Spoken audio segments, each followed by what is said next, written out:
మరణాత మేలుకొల్పనే టీవీ కార్యక్రమానికి విచ్చేసిన మీ అందరినీ ప్రభు అయిన యేసుక్రీస్తు నామం ద్వారా మరి ఆశీర్వదిస్తూ ఉన్నాము. దేవుడు మిమ్మల్ని మీ కుటుంబాలను దీవించునుగాక.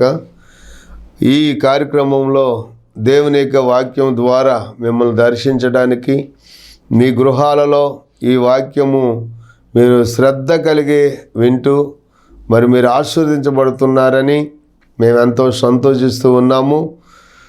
దేవుని వాక్యములో మరి ఎప్పుడూ కూడా దేవుని యొక్క దీవెనలు ఆశీర్వాదాలు మనకు మన పిల్లలకు ఎల్లప్పుడూ ఉండాలని దేవుడు ఆశించే దేవుడు.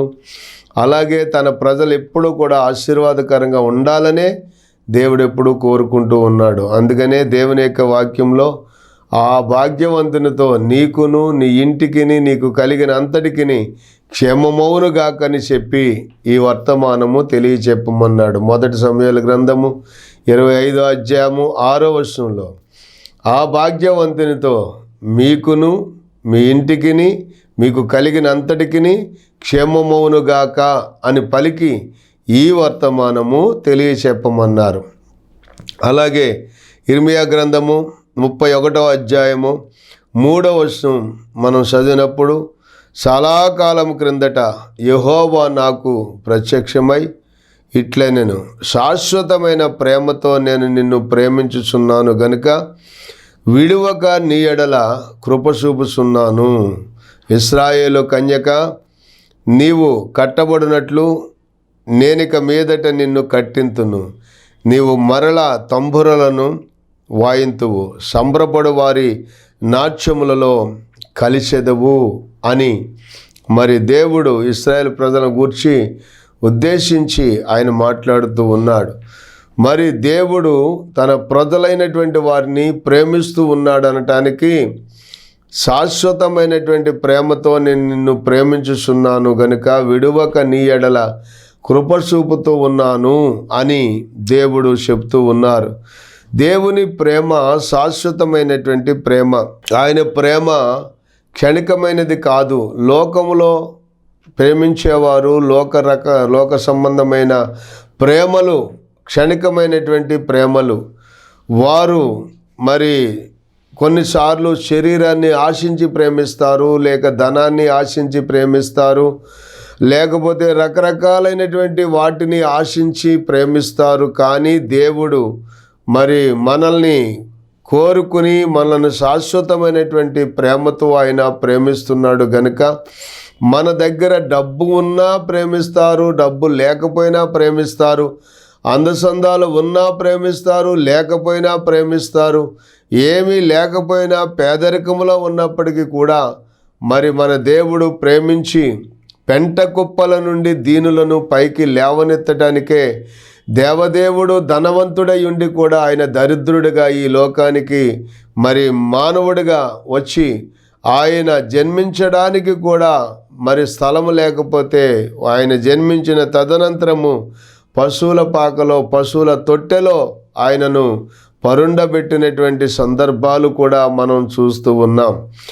దేవదేవుడు మరి పేదవారని ధనవంతులని మరి సామాన్యులని సామంతులని ఏ భేదము లేకుండా అందరినీ కూడా ఆయన ప్రేమిస్తున్నాడు. అందుకే 49వ కీర్తనలో ఉంది, సర్వజనులారా సర్వలోక నివాసులారా నా యొద్దకు రండి, సామాన్యులేమి సామంతులేమి ధనికులేమి దరిద్రులేమి లోక నివాసులారా అందరూ కూడి శివయొగ్గి నా మాట వినండి, ఇదిగో నేను మీకు మంచి సదుపదేశం చేస్తున్నానని దేవుడు మాట్లాడుతూ వచ్చాడు. కనుకనే యేసుక్రీస్తు ప్రభు అందరినీ ప్రేమించేటువంటి దేవుడు, ఎవరిని కూడా త్రోసివేసే దేవుడు కాదు. మరి చూడండి, కొంతమంది అయితే కొన్ని వర్గాల వారిని మాత్రమే ప్రేమిస్తారు, మరి వారిని మాత్రమే వారిని గౌరవిస్తారు, వారిని మాత్రమే మరి ఆ గుడుల్లోనికి ఆ పూజలకు వారిని రాణిస్తారు. కానీ కొంతమంది పేదవారిని మాత్రము ఆ స్థలానికి రానివ్వటం లేదు. ఈ మధ్యకాలంలో మనం చాలాసార్లు చూస్తూ వచ్చాము. అలాంటి వారు వచ్చారు, ఆవరణలోనికి వారు అడుగు పెట్టారని తెలిస్తే ఆ ఆవరణం అంతా కూడా శుద్ధి చేస్తున్నటువంటి సందర్భాలు మనం సోషల్ మీడియాలో మనం చూస్తూ ఉన్నాం. కానీ మన దేవుడు ఎటువంటి వారినైనా ప్రేమిస్తాడనటానికి ఒక కుష్ఠరోగి వచ్చాడు యేసు ప్రభు దగ్గరికి. ప్రభువా, నీకు ఇష్టమైతే నన్ను శుద్ధినిగా చేయగలవు అని చెప్పి ఆయన మోకాళ్ళుని ప్రభు దగ్గర ప్రాధేయపడి అడుగుతున్నాడు, ఏడుస్తున్నాడు. ఇప్పుడు ప్రభు ఏం చేశాడంటే వెంటనే అతన్ని ముట్టుకొని కనికరపడి అతన్ని ముట్టి బాగు చేస్తూ, నాకు ఇష్టమే, నువ్వు శుద్ధుడు కమ్మని చెప్పి వెంటనే ఆయన ముట్టుకున్నాడు, ఆయన అలాగ కౌగిలించుకున్నాడు. అతని కుష్ఠరోగం అంతా శుద్ధి అయిపోయింది. తక్షణమే అతడు శుద్ధుడాయ్యను అనే మాటను మనం ఆ లేఖనాల్లో మనం చూస్తున్నాం. చూడండి, కుష్ఠరోగులను కూడా ప్రేమించే దేవుడు, పేదవారిని కూడా ప్రేమించే దేవుడు. మరి ఆ సొంత మనుషులే తిరస్కరించి బయటకు నెట్టివేసినటువంటి సందర్భాల్లో కూడా అటువంటి వారిని కూడా ప్రేమించే దేవుడు మన యేసయ్య. కనుక ఆయన ప్రేమ శాశ్వతమైనటువంటి ప్రేమ, క్షణికమైన ప్రేమ కాదండి. ఆయన ప్రేమ శాశ్వతమైనటువంటి ప్రేమ. కనుకనే శాశ్వతమైన ప్రేమతోనే నిన్ను ప్రేమించుచున్నాను గనుక విడువక నీ ఎడల కృప చూపుతున్నానన్న దేవుడు. ఆయన ప్రేమ మరి గొప్పది, ఆయన ప్రేమ గొప్పది గనుక చూడండి, ద్వితీయోపదేశకాండములో 4వ అధ్యాయము 37వ వచనం మనం చదివితే, ద్వితీయోపదేశకాండము 4వ అధ్యాయము 37వ వచనం, ఆయన నీ పితరులను ప్రేమించెను గనుక. ఎవరిని ప్రేమించాడంటండి? ఆయన నీ పితరులను ప్రేమించెను గనుక వారి తర్వాత వారి సంతానమును ఏర్పరచుకొనెను. హల్లెలూయా. ఆయన పితరులను ప్రేమించాడు. పితరులంటే ఎవరు? అబ్రహాము, ఇస్సాకు, యాకోబు అనే ఇశ్రాయేలీయులను ఆ గత పితరులను ప్రేమించినటువంటి దేవుడు వారి తదనంతరము వారి సంతానాన్ని ఏర్పరచుకొనెను అనే మాటను మనం చూస్తూ ఉన్నాం. నిజముగా మనము తల్లిదండ్రులుగా ఉన్నప్పుడు మన తల్లిదండ్రులు దేవుణ్ణి సేవిస్తుంటే వారి నుండి దేవుని ఆశీర్వాదం వారి పిల్లలుగా మన మీదకు వస్తుంది. మనము దేవునిని సేవిస్తూ దైవ సాన్నిధ్యంలో అబ్రహాము, ఇస్సాకు, యాకోబుల్లాగా మనం నమ్మకంగా ప్రభు సన్నిధిలో మనం జీవిస్తున్నట్లయితే మనల్ని బట్టి మన తదనంతరము మన పిల్లల మీదకి ఆయన యొక్క ఆశీర్వాదము వస్తుంది. ఈనాడు అదే కదండి, చాలామంది ఒకప్పుడు వారు చాలా పేదరికములో ఉండేవారండి. వాళ్ళు ఏమీ లేని స్థితిలో ఉండేవారు. వారు యేసు ప్రభుని నమ్ముకున్న తర్వాత దేవుడు వారి అప్పులన్నీ తీర్చేశారు, వారికి ఉన్న అనారోగ్యాలన్నీ తీసేశాడు. ఈ రోజున వారు ఎంత ఉన్నతమైన స్థానంలో ఉన్నారో, వాళ్ళ కుటుంబాల్లో నుంచే మరి ప్రభుత్వ అధికారులు వచ్చారు, వారి కుటుంబంలో నుంచే కలెక్టర్లు వచ్చారు, వారి కుటుంబంలో నుంచే తహసీల్దార్లు వచ్చారు, వారి కుటుంబంలో నుంచే ఎంతో గౌరవార్థమైనటువంటి గొప్ప గొప్ప పదవులు కలిగిన వారు వచ్చారని ఈనాడు ఎంతో మందిని చూసి మనం ఎంతో దేవుణ్ణి గణపరుస్తున్నాం.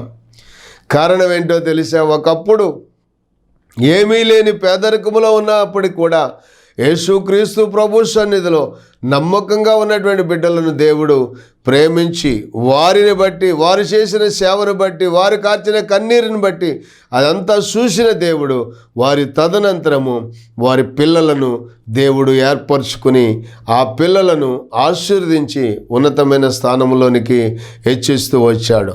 అందుకని ఇక్కడ ఏమని రాయబడిందంటే, ఆయన నీ పితరులను ప్రేమించెను గనుక వారి తరువాత వారి సంతానమును ఏర్పరచుకొనెను. చూశారా? ఏర్పరచుకుని ఏం చేశాడు? ఇక్కడ మనం గమనించినట్లయితే, నీకంటే బలమైన గొప్ప జనములను నీ ముందర నుండి వెళ్ళగొట్టి నిన్ను ప్రవేశపెట్టి ఆయన నేడు చేస్తున్నట్లు వారి దేశమును నీకు స్వాస్థ్యముగా ఇచ్చుటకై నీకు తోడుగా నుండి ఐగుప్తులో నుండి తన మహాబలము చేత నిన్ను వెలుపలకు రప్పించెను. కాబట్టి పైనున్న ఆకాశమందును క్రిందున్న భూమి అందును యెహోవాయే దేవుడనియు మరొక దేవుడు లేడనియు నేడు నీవు ఎరిగి జ్ఞాపకమునకు తెచ్చుకొనుము. మరియు నీకును నీ తరువాత నీ సంతానపు వారికిని క్షేమము కలుగుటకై, ఏం కలుగుటకండి? క్షేమము కలుగుటకై నీ దేవుడైన యెహోవా సర్వకాలము నీకు ఇచ్చుచున్న దేశంలో నీవు దీర్ఘాయుష్మంతుడు అగునట్లు నేడు నేను నీకు ఆజ్ఞాపించు ఆయన కట్టడలను ఆజ్ఞలను నీవు గైకొనవలెను. దేవునికి స్తోత్రం. చూడండి, ఆయన మనల్ని ప్రేమించారు, మన పితరులను ప్రేమించారు. మన పితరులను ప్రేమించి వారిని ఆశీర్వదించి వారి తదనంతరము వారి సంతానమైనటువంటి మనలను దేవుడు ఏర్పరచుకుని ఆయన మనకు క్షేమమును కలుగుటకై తర్వాత మనకు వచ్చే సంతానానికి కూడా క్షేమము కలగటానికి దేవుడు తరతరాలకు తరగని మరి ఆనందము, ఆరోగ్యము, ఆశీర్వాదము అనుగ్రహించడానికి దేవుడు మనలను ప్రేమిస్తూ వచ్చాడు. ఆ ప్రేమ శాశ్వత కాలం ఉండేటువంటి ప్రేమ కాబట్టి దేవుని యొక్క ప్రేమలో మనం నిలిచి ఉన్నప్పుడు దేవుడు మనలను దీవిస్తున్నారు.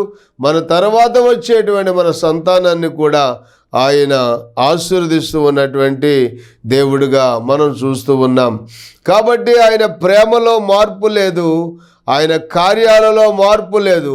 అందుకనే ఇక్కడ మరొక మాటను కూడా మనం చదివితే 7వ అధ్యాయము ద్వితీయోపదేశకాండము 7వ అధ్యాయము 7వ వచనంలో మనం చదివితే అక్కడ ఏమనుందంటే, మీరు సర్వజనముల కంటే విస్తారమని యెహోవా మిమ్మును ప్రేమించి మిమ్మును ఏర్పరచుకొనలేదు. దేవునికి స్తోత్రం. మీరు సర్వజనముల కంటే ఎక్కువ జనమని చెప్పి మిమ్మల్ని ఏర్పరచుకొనలేదు. అయితే సమస్త జన్మల కంటే మీరు తక్కువే కదా. అయితే యెహోవా మిమ్మును ప్రేమించువాడు గనుక తాను మీ తండ్రులకు చేసిన ప్రమాణమును నెరవేర్చువాడు గనుకను యెహోవా బాహుబలము చేత మిమ్మును రప్పించి దాసుల గృహములో నుండి ఐగుప్తు రాజైన ఫరో చేతిలో నుండి మిమ్మును విడిపించెను.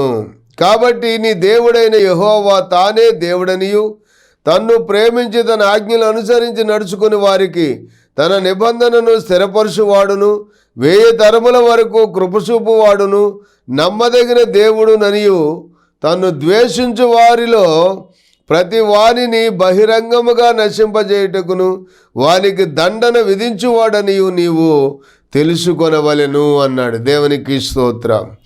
కాబట్టి దేవుడు మనల్ని ఏర్పరచుకున్నాడంటే ఈ లోకంలో ఉన్నవారి కంటే మనం ఏదో గొప్పవారమని కాదండి. ఈ లోకంలో ఉన్నవారి కంటే గొప్ప జనమని కాదు, గొప్పవారమని కాదు, అందసందాలు కలిగిన వారమని కాదు, ఆస్తి ఐశ్వర్యం కలిగిన వారమని కాదు. కానీ ఆయన మన పితరులను ప్రేమించాడు, అలాగునే మనలను కూడా ప్రేమించాడు. ఆయన నామ మహిమార్థమై మనలను ఆయన ఏర్పరచుకున్నాడు. దేవునికి స్తోత్రం. మరి 13వ వచనం చదవండి.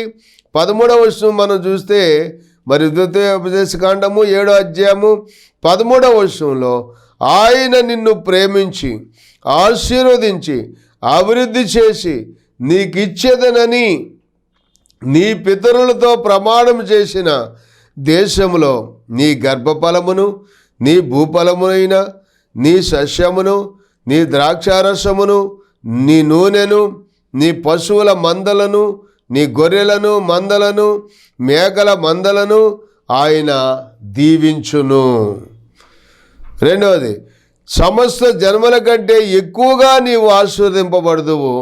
నీలో మగవానికే కానీ ఆడదానికే కానీ గొడ్డుతనం ఉండదు, నీ పశువులలోనూ ఉండదు. దేవునికి స్తోత్రం.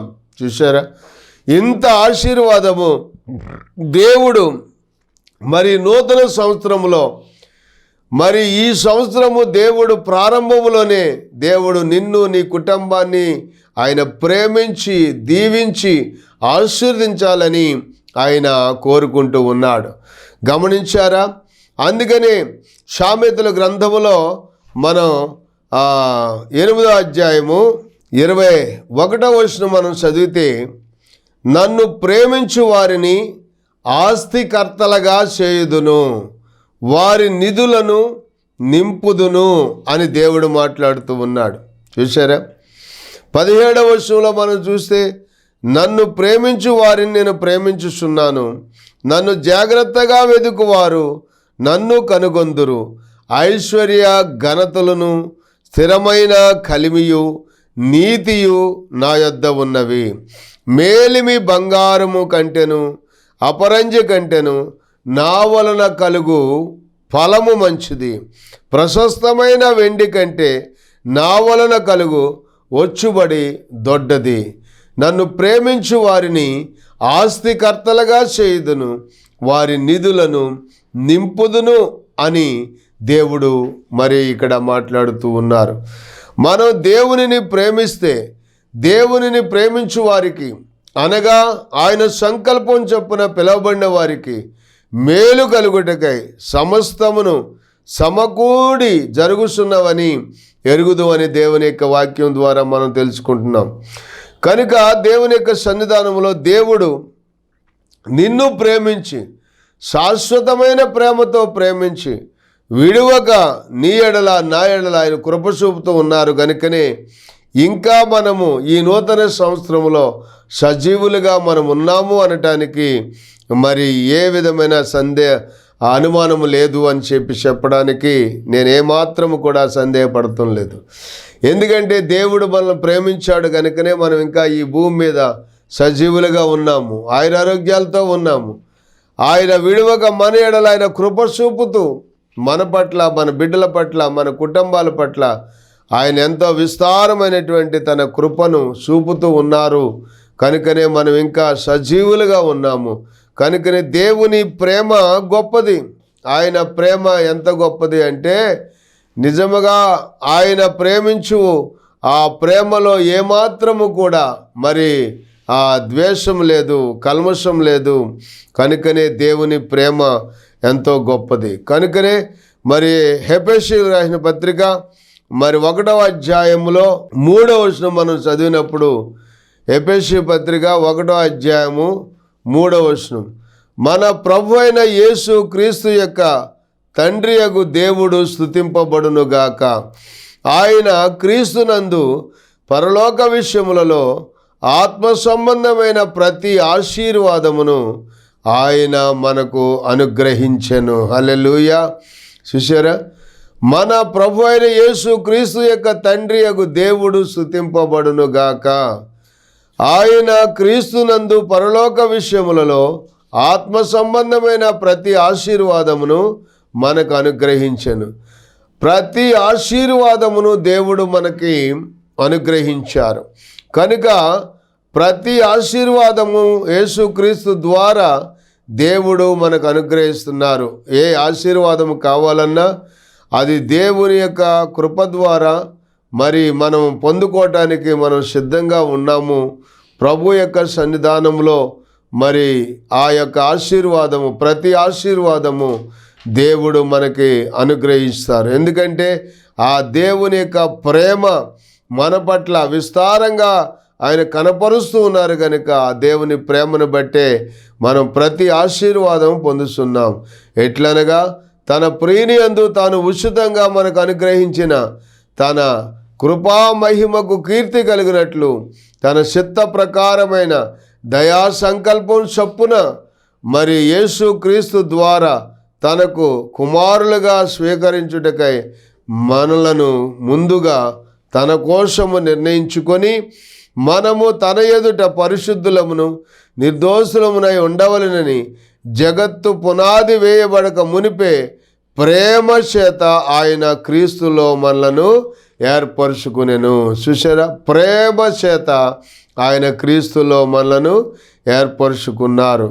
కాబట్టి మరి ఆయన మనలను ప్రేమించడమే కాకుండా ఆయన ప్రేమలో మనం నిలిచి ఉన్నప్పుడు మనల్ని ఆస్తికి కర్తలుగా చేస్తాడంట. దేవునికి స్తోత్రం. రెండవది, ఆయన పరలోక సంబంధమైన పరలోక విషయములలో ఆత్మ సంబంధమైన ప్రతి ఆశీర్వాదమును ఆయన యేసుక్రీస్తు ద్వారా మనకు ఆయన అనుగ్రహిస్తూ ఉన్నారు. అందుకే ఈ రోజున మనమింత మరి క్షేమంగాను సుఖంగాను నెమ్మదిగాను మనం బ్రతుకుతూ ఉన్నామంటే యేసుక్రీస్తు ప్రభు ద్వారా తండ్రి అయిన దేవుడు మరి పరలోక విషయములలో ఆత్మ సంబంధమైన ప్రతి ఆశీర్వాదమును మరి యేసుక్రీస్తు ద్వారా దేవుడు మనకు అనుగ్రహిస్తున్నాడు. ప్రతి ఆశీర్వాదమును అంటే ఏది కావలసినప్పటికీ కూడా, మనకి ఏది అవసరమైనప్పటికీ కూడా అది క్రీస్తు యేసు ద్వారానే తండ్రి అయినటువంటి దేవుడు మనకు ఆ ఆశీర్వాదాన్ని అనుగ్రహిస్తున్నారు. అది వ్యాపారంలో ఆశీర్వాదమా, వ్యవసాయంలో ఆశీర్వాదమా, లేక చేతి పనుల ద్వారా ఆశీర్వాదమా, వాహనాలు కొనుగోలు చేయటంలో ఆశీర్వాదమా, ఉద్యోగాలు చేయటంలో ఆశీర్వాదమా, ఏ ఆశీర్వాదమైనప్పటికీ కూడా ప్రతి ఆశీర్వాదము అనే మాటను మనం చూస్తున్నాం.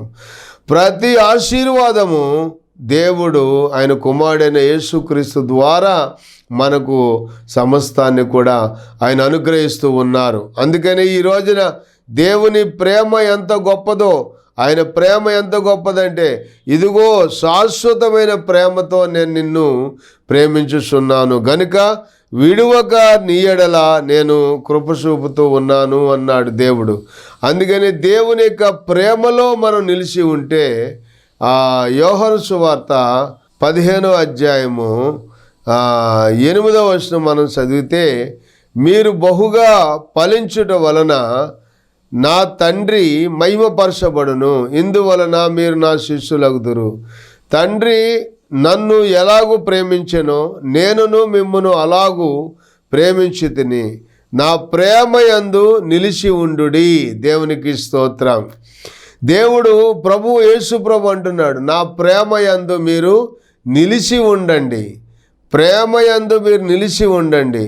ప్రేమ యందు నిలిచి ఉంటే ఆ ప్రేమలో మీరు ఫలిస్తారు. ఆ ప్రేమలో మీరు నిలిచి ఉంటే ప్రేమలో మీరు ఫలిస్తారు. 16వ వచనం మనం చూస్తే, మీరు నన్ను ఏర్పరచుకొనలేదు, మీరు నా పేరిట తండ్రిని ఏమి అడుగుదురో అది ఆయన మీకు అనుగ్రహించినట్లును, మీరు వెళ్ళి ఫలించుటకును మీ ఫలము నిలిచి ఉండుటకును నేను మిమ్మును ఏర్పరచుకొని నియమించితిని అని దేవుడు చెప్తూ ఉన్నాడు. 5వ వచనం చూడండి, ద్రాక్షావళిని నేను, త్రీగల మీరు, ఎవడు నా యందు నిలిచి ఉండునో నేను ఎవని యందు నిలిచి ఉందునో వాడు బహుగా ఫలించును. నాకు వేరుగా ఉండి మీరేమీ చేయలేరు.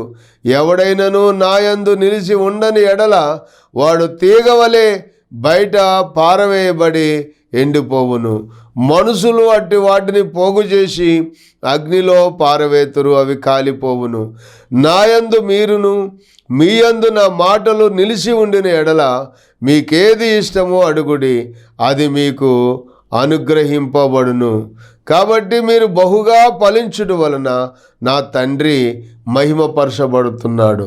మీరు బహుగా ఫలించాలి అంటే మీరు నా ప్రేమ యందు నిలిచి ఉండాలి అని చెప్పి మరి ప్రభు అయిన యేసుక్రీస్తు వారు చెబుతూ ఉన్నారు. మరి దేవుని యొక్క ప్రేమలో మనం నిలిచి ఉన్నప్పుడు, ఆయన ప్రేమలో మనం ఫలిస్తూ ఉన్నప్పుడు తండ్రి అయిన దేవుడు బహుగా ఆయన మహిమపరచబడుతూ ఉన్నారు. అందుకనే ఆయన ప్రేమలో మనం నిలిచి ఉండాలి. ఆయన శాశ్వతమైన ప్రేమతో మనలను ప్రేమిస్తున్నాడు గనుక, విడువక మన ఎడల ఆయన కృప చూపుతూ ఉన్నాడు గనుక, మనము ఆయనలో నిలిచి ఉన్నప్పుడు, ఆయన ప్రేమలో నిలిచి ఉన్నప్పుడు మనం బహుగా ఫలిస్తామన్నమాట. అందుకని ఆయన సమస్త జన్మల కంటే కూడా నిన్ను ప్రేమించిన దేవుడు అభివృద్ధి పరిచి ఫలింపు చేసి హెచ్చిస్తానని ద్వితీయోపదేశకాండం 7వ అధ్యాయం 13వ వచనంలో చెప్పినట్లుగానే మనలను దేవుడు ప్రేమిస్తున్నాడు కనుక ఆ ప్రేమలో మనం నిలిచి ఉన్నట్లయితే ఆయన మనలను అభివృద్ధి చేసి హెచ్చించి వర్ధల చేసేటువంటి దేవుడుగా ఉంటూ ఉన్నాడు. అలాగనే ప్రియమైనటువంటి దేవుని బిడ్డలారా, మరి రెండవదిగా మనం చూస్తే, నన్ను ప్రేమించు వారిని నేను ప్రేమిస్తున్నాను, మరి వారిని నేను ఆస్తికి కర్తలుగా చేస్తున్నాను అని చెప్పి దేవుడు మాట్లాడుతూ ఉన్నాడు. మూడవదిగా మనం చూస్తే అక్కడ ఏమని ఉంది అంటే, మరి మన ప్రభు అయిన యేసు క్రీస్తు యొక్క తండ్రి అయిన దేవుడు స్తుతింపబడునుగాక.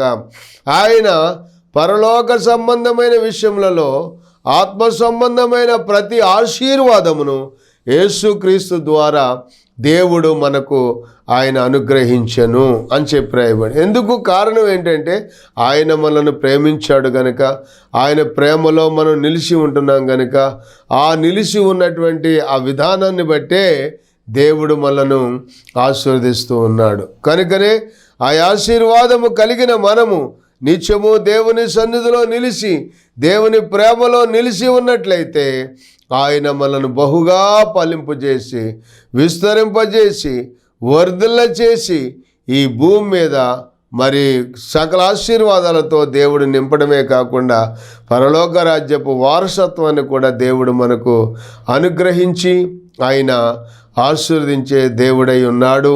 మరి కాబట్టి ఈ సమయంలో దేవుని యొక్క సన్నిధిలో మరి మీరు దేవుని ప్రేమలో నిలిచి ఉండండి.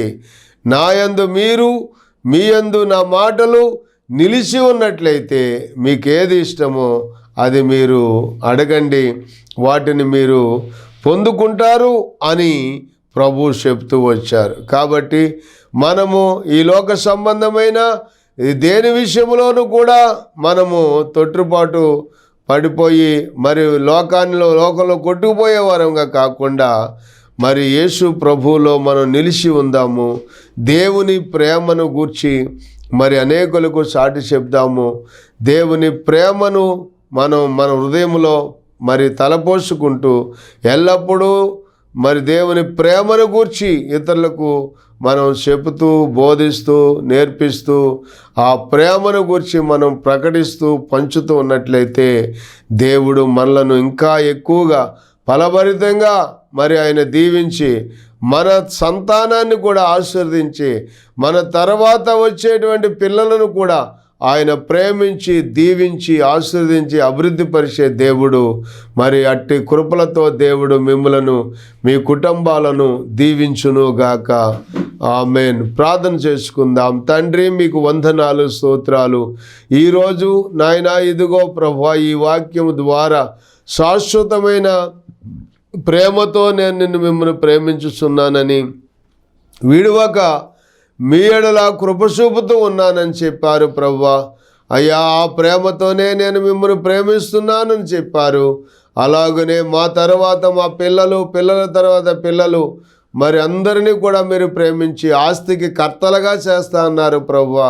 అట్టి ఆశీర్వాదాలతో ఈ సంవత్సరం ప్రతి ఒక్కరిని కూడా దీవించి ఆశీర్వదించమని యేసు నామములో ప్రార్థించి వేడుకొనుచున్నాం పరమ తండ్రి. ఆమెన్. దేవునికి స్తోత్రాలు. మీకు అందరికీ వందనాలు.